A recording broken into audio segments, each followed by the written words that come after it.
Hello and welcome back to Watercolor Workshop. Today I'm going to be painting on some hot press paper and doing a little hair sketch. Here's the pad. I got it from a local shop. It was advertised as a sticker on the back which said £200, good weight. Snowdon Satin, which I'd never used before. Thought I'd give it a try. It's a hot press. I'm just doing a little sketch to start with. I don't normally show my sketching process, but I just thought some of you might be interested. So I start off with some basic shapes, and then once they're in place and then they're all the right proportions, I put on some extra detail. Anyway, this is about painting, not drawing. So here you go. I mixed up a yellow, not yellow, an orange with some yellow and some orangey brown colour, which is actually called quinacridone rust. It's like a burnt sienna. Now, once you've got your orange, if you add a touch of blue to it, it'll tend towards brown. So basically, if you keep going between the yellow and the reddy brown and the blue, you will get various shades of brown. And that's what I'm doing. And I started off with a mop brush on the body area to get the colour in pretty quickly. And then I changed to a round brush, about a size 8, to work on the head. Now that's the quinacridone rust that's just gone there, the very orange colour. And this one along the top is quite a dark brown, so there's quite a lot of blue in the mix there. It's not a burnt umber or anything like that, it's just the orange and blue. I think I used indigo. I just have a range of blues at the bottom of my palette, and I tend to go towards indigo more than anything else. So at this stage I'm placing the lights and the darks, or the mid-tones rather than the darks, onto the drawing. The light colours I would normally pull in from other colours. So in other words, I would normally dampen my brush and pull it across from a mid-tone into the light area. That's what I did on the chin. That's a bit green. I've put too much red into that, so I just go over it with some Payne's Grey or neutral tint, whichever one you use. Pulling over the top of the head. So all the basic colours are in. Then I decided I would try with watercolour pencil. I don't often use pencil, but I would like to start using it a little bit more in my work. So I thought, why not have a go while I'm experimenting? So I coloured in the eye and then just some loose line work,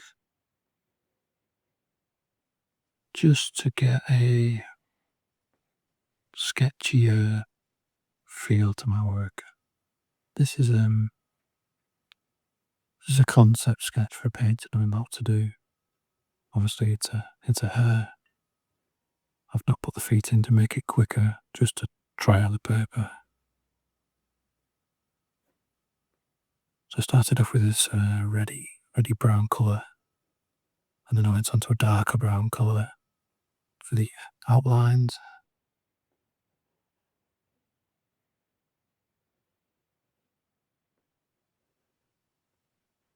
Trying some of the techniques I would normally try on cold press. It's already starting to dry and seems to be quite pale.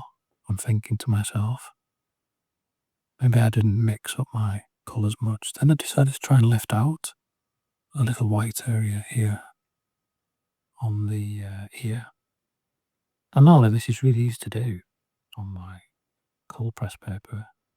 As you can see there, I just ran some water over it a couple of times and then a gentle scrub, and the paper started coming away. So it's not one to lift out with.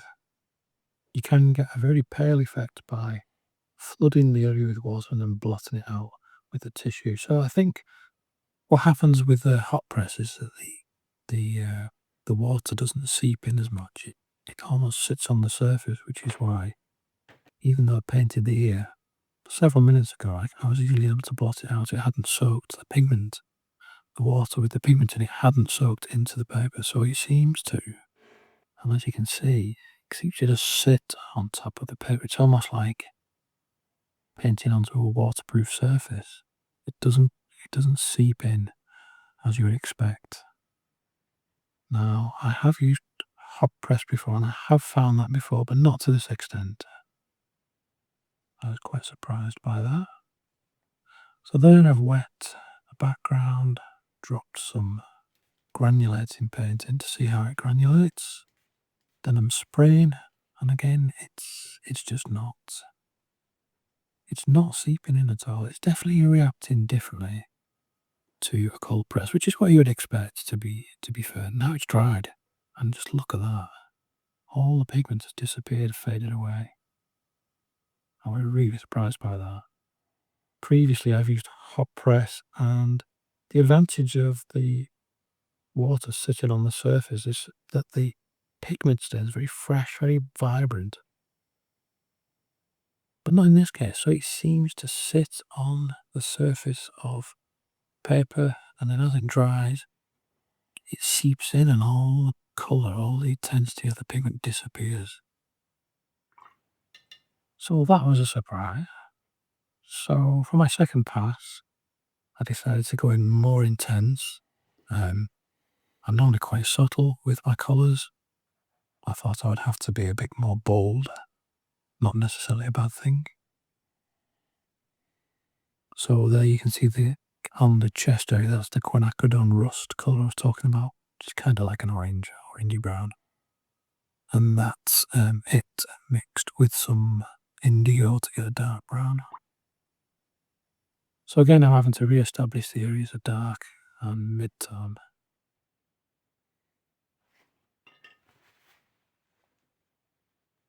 A little blotting there, rather than left out. Bit of spatter. I'm just trying different techniques that I would normally utilise on the cold press. Now this is the third session. Again, it's dried, and again, it's really, really faded. Quite surprised. So now I'm using my rigger brush. This is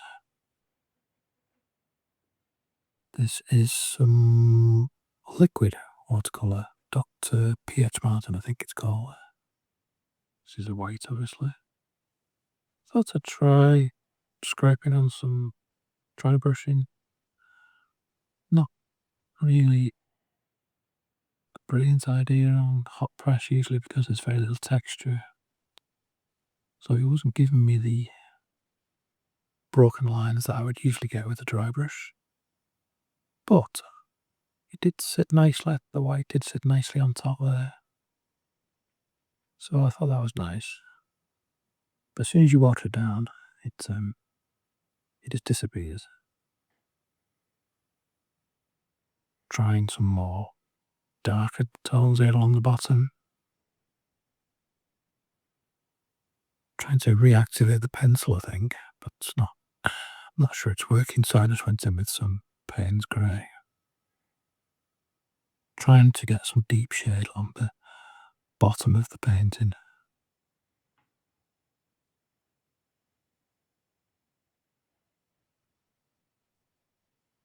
And some browner shade in there, where the limbs are.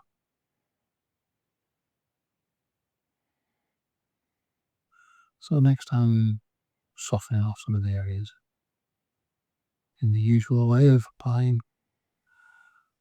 paint next to water next to paint, let them merge together.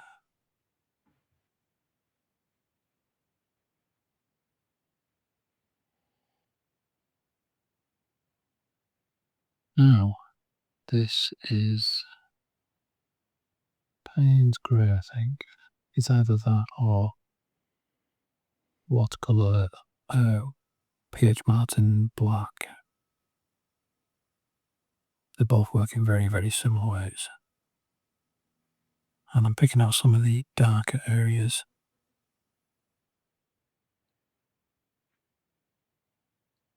I wouldn't normally have to do about 3 layers. I normally get what I want in 1 or even 2 layers. So I'm having to work a bit harder because the paper is really absorbing the pigment. So I'm still persevering here with the dry brushing. don't really get a textured mark. It's purely what happens with the brush, but I like that. I like that effect. That's nice. Uh, Unsuccessful watercolor pencil. Never mind. I'll use like a tiny piece of chalk. And this is obviously it's dried. I'll come to the end now. So in conclusion, I was surprised by the reaction. It's called Snowdon. I looked it up. It's not really a watercolor paper. It's more of a cartridge paper, which apparently is very popular with printers. People who print and pencil work, and you can see why that is. So that's why it's not working like watercolor paper, because it's not really watercolor paper. It's actually cartridge paper more than anything. But in the end, I quite liked it. What do you think? Let me know in the comments. Hope you enjoyed it. See you next time. Thank you for watching.